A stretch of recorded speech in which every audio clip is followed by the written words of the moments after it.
Innal hamdalillah Innal hamdalillahi nahmaduhu wa nasta'inuhu wa nastaghfiruh wa na'udzu billahi min shururi anfusina wa min sayyiati a'malina may yahdihillahu fala mudhillalah wa may yudlil fala hadiyalah. Asyhadu an la ilaha illallah wa asyhadu anna Muhammadan abduhu wa rasuluh. Qala Allah ta'ala fil Qur'anil Karim, a'udzu billahi minasyaitonir rajim. Bismillahirrahmanirrahim. Ya ayyuhalladzina amanu ittaqullaha haqqa tuqatih wa la tamutunna illa wa antum muslimun. Ya ayyuhan nasu taqu rabbakumul ladzi khalaqakum min nafsin wahidah wa khalaqa minha zawjaha wa batha minhuma rijalan katsiran wa nisaa'a wa taqullaha alladzi tasaaluna bihi wal arham innallaha kana 'alaikum raqiba. Ya ayyuhalladzina amanu ittaqullaha wa qulu qawlan sadida yuslih lakum a'malakum wa yaghfir lakum dhunubakum wa may yuti'illaha wa rasulahu faqad faza fawzan 'azima. Amma ba'du, fa in asdaqal hadithi kitabullah wa khairal hadi Muhammadin sallallahu alaihi wasallam wa sharral umuri muhdatsatuha wa kullu muhdatsatin bid'ah wa kullu bid'atin dhalalah wa kullu dhalalatin finnar.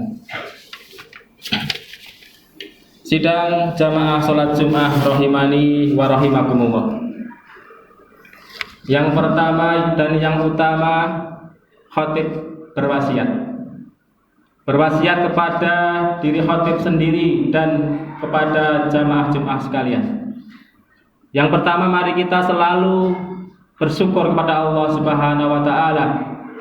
Bersyukur dengan sebenar-benarnya syukur, yaitu syukur yang kita yakin dalam hati kita ucapkan dalam lisan-lisan kita dengan mengucapkan kalimat hamdalah, alhamdulillahirabbil alamin.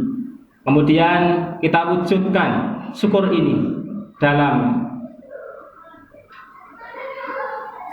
amal ibadah kita, dalam tingkah laku kita, yang semuanya itu kita niatkan untuk mencari ridho Allah Subhanahu wa taala. Kemudian dalam mimbar yang mulia ini, mari khatib juga mengajak kepada jamaah sekalian dan pada diri khatib sendiri untuk selalu meningkatkan nikmat Allah terbesar, yaitu iman dan Islam yang ada dalam diri kita. Kita tingkatkan iman ini dengan cara berusaha melaksanakan perintah-perintah Allah sekuat tenaga kita, dan tentunya diikuti dengan meninggalkan larangan dan dosa. Sidang jamaah salat Jumat rahimani wa rahimakumullah. Kita hari ini berada dalam bulan Dzulqa'dah, yang sebentar lagi kita akan memasuki bulan Dzulhijjah atau bulan-bulan yang mulia di sisi Allah Subhanahu wa taala. Bulan Dzulhijjah akrab dengan bulan-bulan di mana kita melaksanakan ibadah korban, yaitu ibadah yang sangat besar pahalanya di sisi Allah Subhanahu wa taala. Dan itu adalah wujud syukur kita kepada Allah Subhanahu wa taala atas nikmat-nikmat Allah yang telah kita rasakan sampai hari ini. Sebagaimana dalam satu ayat yang sudah akrab kita dengar, yaitu dalam surat Al-Kautsar. A'udzubillahi minasyaitonirrajim. Bismillahirrahmanirrahim. Inna a'tainakal kautsar fasholli li rabbika wanhar inna syani'aka huwal abtar. Sungguh kami telah memberimu nikmat yang banyak, Maka laksanakanlah sholat karena Tuhanmu dan berkorbanlah sebagaimana ibadah dan mendekatkan diri kepada Allah Subhanahu wa taala.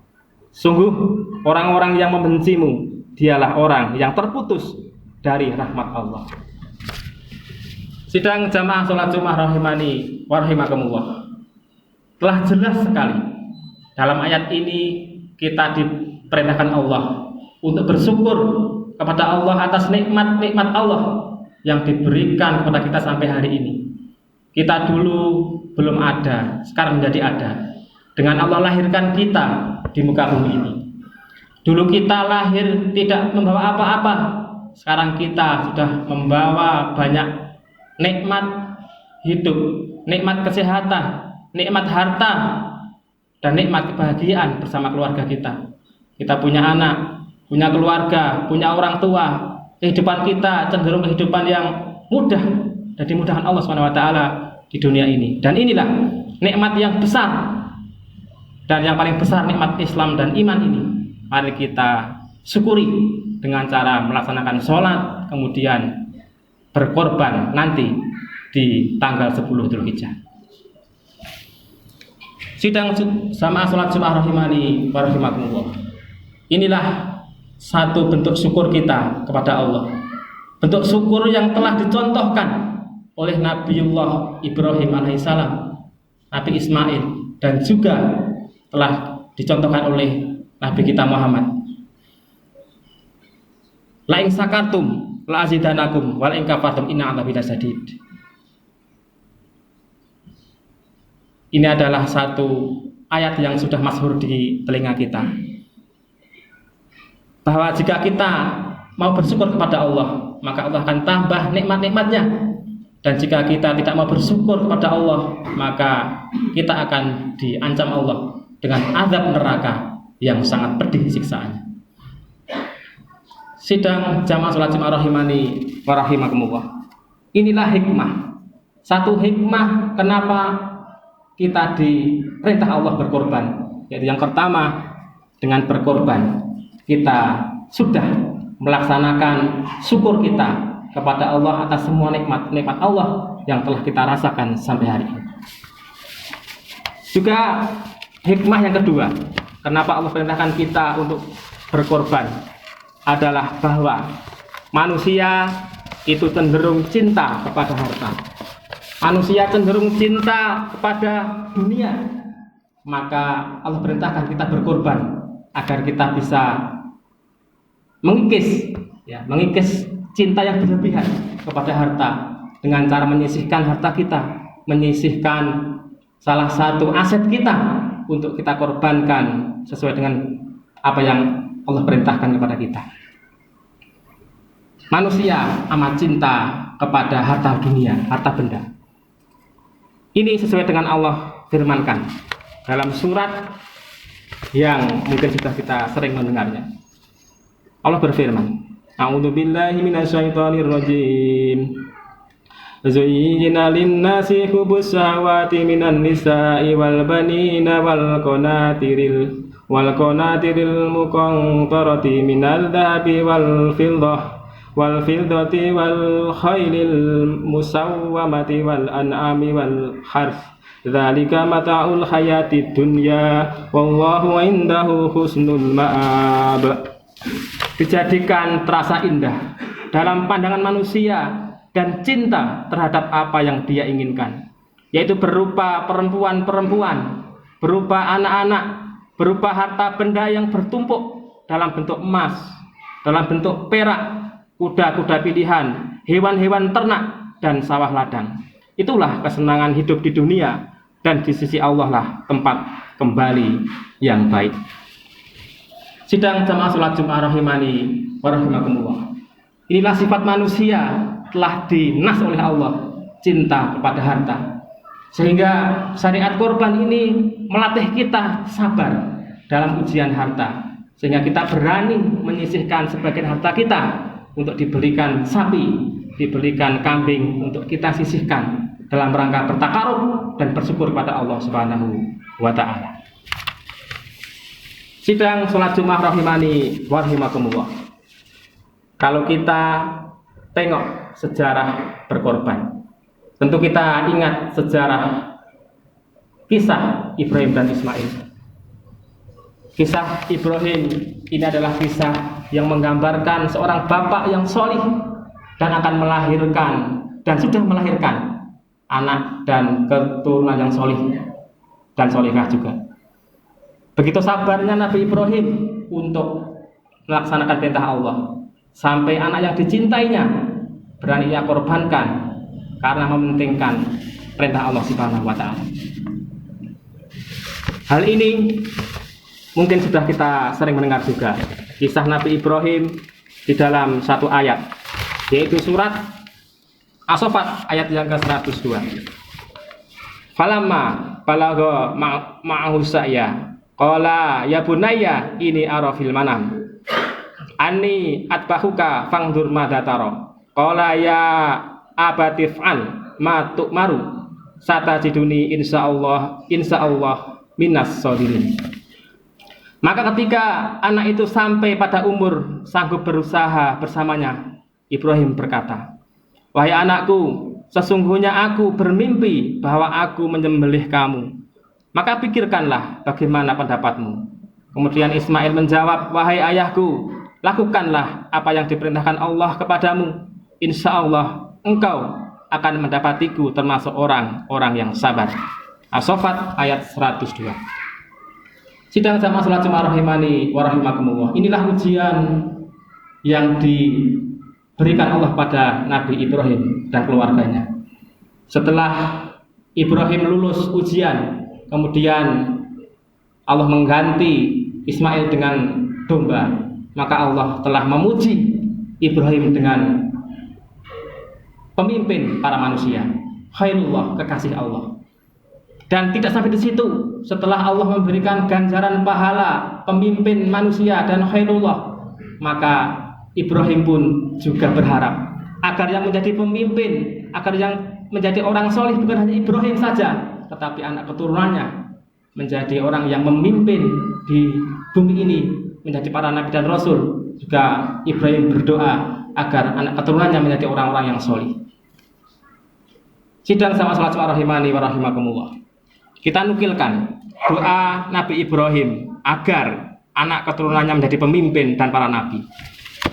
Dalam sebuah ayat, yaitu ayat yang ke-129 dalam surat Al-Baqarah, Nabi Ibrahim berdoa, Rabbana wab'ats fihim rasulam minhum yatslu alaihim ayatika wa yu'allimuhumul kitaba wal hikmata wa yuzakkihim innaka antal azizul hakim.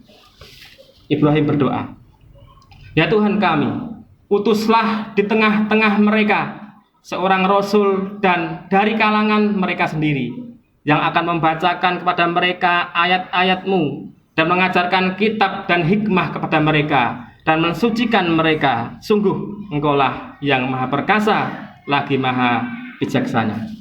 Inilah doa Nabi Ibrahim agar anak keturunannya menjadi pemimpin dan para nabi. Dan terbukti doanya terkabul sampai anak turun Nabi Ibrahim banyak yang menjadi nabi dan rasul, sampai nabi kita Nabi Muhammad menjadi nabi yang terakhir. Sidang jamaah salat Jumat rahimani wa rahimakumullah. Kemudian ada juga ya suatu ayat yang menyebutkan doa Nabi Ibrahim agar menjadikan anak keturunannya menjadi orang-orang yang soleh. Di dalam surat Al-Baqarah ayat 129, Nabi Ibrahim berdoa, Rabbana waj'alna muslimaini laka wa min dzurriyyatina ummatan muslimatan laka wa arina manasikana wa tub alaina innaka antat tawwabur rahim. Yang artinya, ya Tuhan kami, jadikanlah kami orang-orang yang berserah diri kepada kamu, dan juga anak cucu kami juga umat yang termasuk berserah diri kepada kamu, dan tunjukkanlah kepada kami cara-cara melakukan ibadah haji bagi kami, dan terimalah taubat kami, sesungguhnya Engkaulah yang maha penerima taubat lagi maha penyayang. Al-Baqarah ayat 128. Sidang sama salat rahimani wa rahimakumullah. Dari dua ayat ini ternyata hikmah dari kisah Ibrahim bahwa seorang ayah yang solih, seorang ayah yang taat kepada Allah akan melahirkan juga keturunan yang taat, solih kepada Allah Subhanahu wa taala. Jadi kalau kita sudah menjadi ayah, sudah menjadi seorang bapak, jangan sampai kita hanya berdoa ingin anak kita solih, tapi kita tidak menjadi orang yang solih. Idealnya adalah seperti Nabi Ibrahim, dia bersabar atas ujian-ujian dari Allah, dia menjadi orang yang ayah yang solih, kemudian ia berdoa kepada Allah agar anak turunnya menjadi orang-orang yang solih, menjadi para nabi dan rasul, dan akhirnya Allah pun mengabulkan doa-doa Nabi Ibrahim tersebut. Sidang jamaah salat Jumat rahimani wa rahimakumullah. Mungkin demikian khotbah yang bisa kita sampaikan, semoga bisa kita ambil hikmahnya. A'udzubillahi minasyaitonir rajim. Bismillahirrahmanirrahim. Wal 'asri innal insana lafi khusr illal ladzina amanu wa 'amilus shalihati wa tawassaw bil haqqi wa tawassaw bis sabr wa qur rabbir warham wa anta khairur rahimin.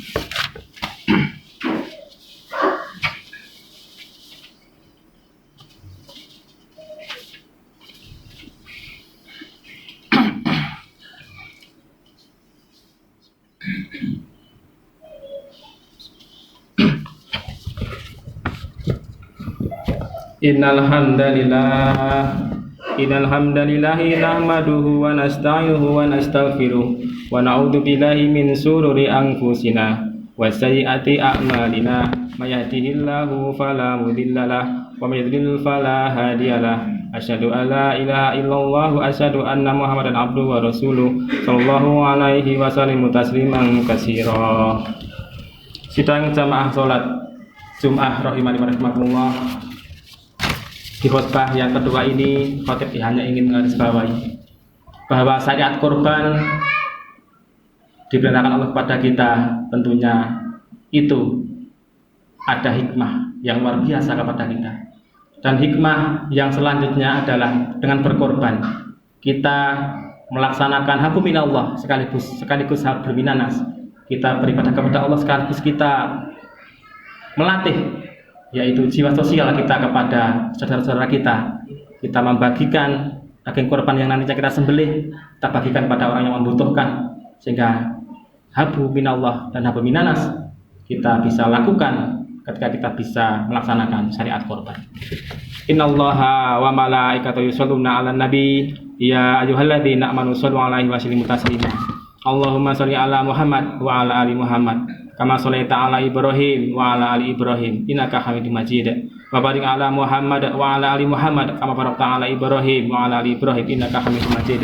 Allahumma ighfir lil mu'minina wal mu'minat wal muslimina wal muslimat al ahya'i minhum amwat innaka ala kulli syai'in qadir. Rabbana dzalamna anfusana wa illam taghfir lana wa tarhamna lanakunanna minal khasirin. Allahumma inna nas'alukal huda wat tuqa wal afafa wal ghina. Allahumma inna nas'alukal huda wa tuqa wal afafa wal ghina. Allahumma inna nas'alukal huda wasyadada. Rabbana la tuzigh qulubana ba'da idh hadaitana wa hab lana min ladunka rahmah innaka antal wahhab. Rabbana hab lana min azwajina wa dzurriyyatina qurrata a'yun waj'alna lil muttaqina imama. Rabbi hab li minas sholihin. Rabbi hab li minas sholihin. Rabbi hab li minas sholihin. Rabbana la tu'akhidna in nasina aw akhtana. Rabbana wa la tahmil 'alaina isran kama hamaltahu 'alal ladzina min qablina. Rabbana wa la tuhammilna ma la taqata lana bih wa'fu 'anna waghfir lana warhamna anta maulana fansurna 'alal qaumil kafirin. Rabbana ighfir lana wa li ihwanina alladzina sabaquna bil iman wa la taj'al fi qulubina ghillan lil ladzina amanu rabbana innaka ra'ufur rahim. Rabbana atina fid dunya hasanah wa fil akhirati hasanah wa qina adzabannar. Subhana rabbika rabbil izzati amma yasifun wa salamun 'alal mursalin walhamdulillahi rabbil alamin. Amin.